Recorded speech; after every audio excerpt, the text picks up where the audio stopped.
Imaginary friends warning. They say you shouldn't ignore what kids say about their imaginary friends, but I always thought my little sister, Mia, was just lonely. That was until last Tuesday, when I found a crumpled drawing under my pillow, one I definitely hadn't put there. It showed me, asleep in my bed, but the strangest part was the figures, 3 tall, black shapes standing at my feet, and my own eyes wide open in terror.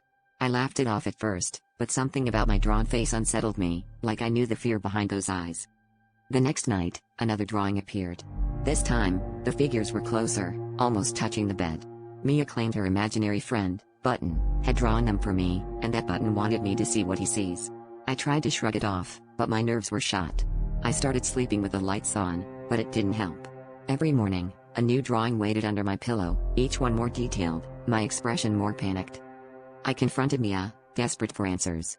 She just giggled and said, "Button says you can't see them, but they can see you. They like watching you sleep." That night, I barely slept, jumping at every creak and shadow.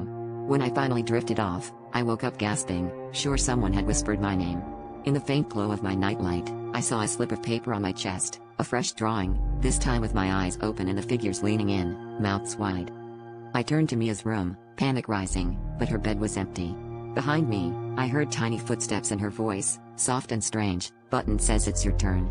The last thing I remember is the feeling of cold hands pressing me down, and realizing too late that every drawing was a warning, not just a picture. If someone finds this, check under your pillow. Sometimes imaginary friends are just waiting for a new face to watch.